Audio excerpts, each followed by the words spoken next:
Boa tarde, pessoal. Hoje o vídeo é dedicado ao filósofo alemão Friedrich Nietzsche.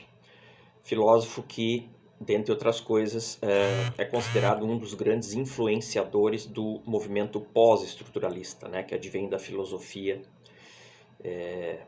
a partir da sua primeira geração, né, francesa, das décadas de 1960 e 1970. Por que Nietzsche é considerado um dos precursores, vamos dizer assim, do movimento pós-estruturalista, né? Essas escolas de pensamento ali, notadamente, então, no primeiro momento, advindas da filosofia, que surge na segunda metade do século XX. Nietzsche, um autor do século XIX, né? Viveu entre 1844 e 1900. Então, antecede, obviamente, a perspectiva pós-estruturalista, né? As filosofias da diferença pós-estruturalistas. Por que se diz que Nietzsche é um dos autores que dá ensejo, então, para o surgimento dessas teorias? Porque os autores, grande parte dos autores que desenvolveram os estudos da diferença, as filosofias da diferença, né? Dentre eles, próprio Michel Foucault, Jacques Derrida, Gilles Deleuze e outros, leram Nietzsche, foram influenciados por Nietzsche, né? Então Nietzsche tem uma importância do ponto de vista da influência que exerceu sobre esses autores e o seu pensamento. E por onde que Nietzsche entra nessa questão aí de ter influenciado o pensamento pós-estruturalista? Bom, uma das coisas que é possível dizer nesse sentido é que as filosofias pós-estruturalistas ou as filosofias da diferença que banham, né, se banham na perspectiva nietzschiana para desenvolver os seus pressupostos, retomam aquilo que em Nietzsche era muito forte, ou seja, a filosofia vitalista de Nietzsche. O que é a filosofia vitalista? Que leva em consideração a vida como parâmetro para todo o resto. Então nós temos, por exemplo, ao invés de colocarmos a vida diante de pretensos valores transcendentes, diante dos quais a vida deveria ser subjugada, o Nietzsche faz o contrário, né? O Nietzsche coloca a vida como elemento a partir do qual todo o resto, inclusive os valores, devem ser analisados.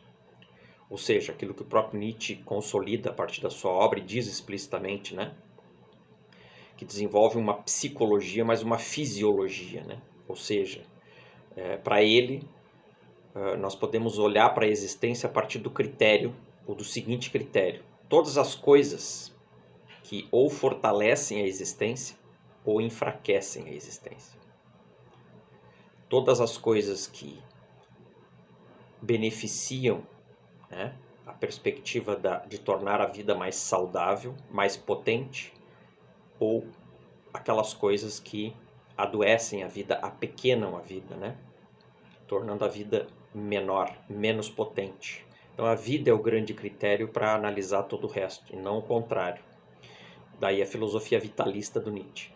Nesse sentido, Nietzsche também, né, acaba inovando de um certo modo, porque é um dos autores dentro da filosofia ocidental, dentro da história do pensamento filosófico ocidental, que faz uma crítica à filosofia ocidental. Mas ele faz a crítica no seguinte sentido: ao tipo de racionalidade, né, ao tipo de razão que acaba predominando do ponto de vista da grande filosofia ocidental advinda do período platônico, socrático-platônico, que, segundo Nietzsche, é uma filosofia, um tipo de racionalidade, de visão de mundo negativa, pessimista.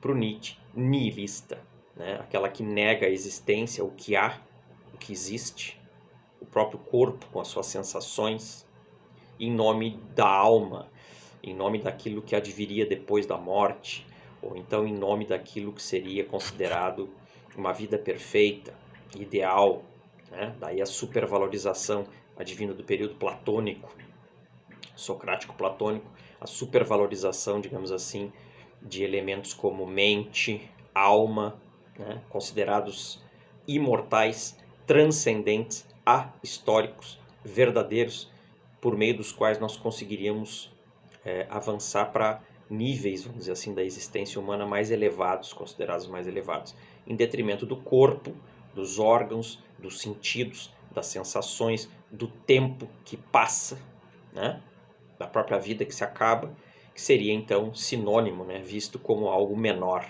aquilo que apequena a existência, né. Daí frases famosas de Platão, por exemplo, que vai dizer, dentre outras coisas, por exemplo, que o corpo seria a prisão da alma. Então, uma dicotomia, uma separação entre duas instâncias, né? Alma e corpo, pensamento e sensações, colocando uma como superior, eterna, o que nos possibilitaria chegar a estágios mais evoluídos da existência humana, e outro elemento considerado menor, né? Adstrito a falhas, a própria finitude e assim sucessivamente. O Nietzsche é um dos autores que faz uma crítica desse processo, então ele é extremamente crítico ao próprio Platão, que vai dizer que esse processo nihilista de negar aquilo que há em nome de um mundo perfeito estaria situado numa outra dimensão, vamos dizer assim. É uma perspectiva nihilista, né, que nega aquilo que há em nome de um grande ideal. O Nietzsche se ocupa nas suas obras de fazer críticas aos sujeitos muito idealistas, né, que negam a existência, querem enquadrar a vida diante de uma perspectiva ideal transcendente, né? O Nietzsche vai dizer que isso é uma forma de empobrecimento, de enfraquecimento, de adoecimento da própria condição existencial humana. Daí a questão do niilismo, né? Que para o Nietzsche começa com aquilo que ele chama de um niilismo negativo, que ele vai dizer que surge com o próprio momento histórico por meio do qual as religiões predominam como visão do mundo. E claro, grosso modo, né, em grande medida negam este mundo em nome do mundo ideal, perfeito, eterno, após a morte. Ele diz que isso perdura, esse niilismo perdura na civilização ocidental com o que ele chama de um niilismo reativo, que se dá a partir do iluminismo, do fato do homem, né, a espécie humana se colocar no centro do universo, a partir dos processos de desenvolvimento da ciência, da técnica, do antropocentrismo, do iluminismo, né, o homem se coloca como centro do universo, substitui uma visão teológica e teocêntrica de mundo por uma visão antropocêntrica de mundo, embasada na ciência e tal, na capacidade humana de conduzir a si mesmo via processos de desenvolvimento social, aquilo que a gente concebe como conceito de progresso humano, né? Mas mesmo então, nesta substituição de uma sociedade avaliada do ponto de vista teológico para uma sociedade avaliada a partir do ponto de vista antropológico e antropocêntrico, o homem no centro do universo, o Nietzsche vai dizer que uma certa negação da existência perdura, o que ele chama de um niilismo reativo. Quando se fala, por exemplo, que o esplendor da civilização ocidental, a grande realização do espírito humano, né, daí Hegel, por exemplo, dar-se-ia sempre no futuro, nunca no presente, sempre a negação. Então, para o Nietzsche, sempre uma negação daquilo que há, daquilo que é, em nome daquilo que deveria ser, daquilo que virá com o passar do tempo, né, no futuro.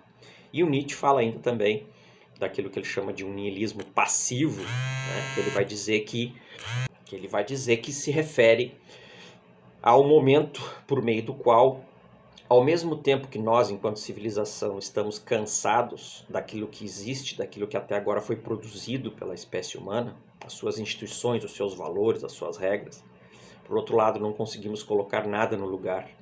Daí um certo enjoo, né? Uma certa sensação de mal-estar que vivemos, estaríamos vivendo, né?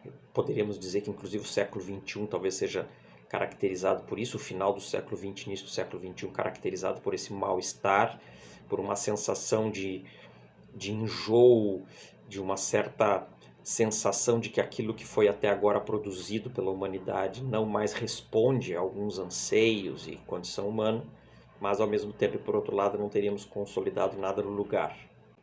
E o Nietzsche vai falar então de uma quarto momento por meio do qual a civilização ocidental poderia transcorrer, que ele chama do momento do niilismo ativo.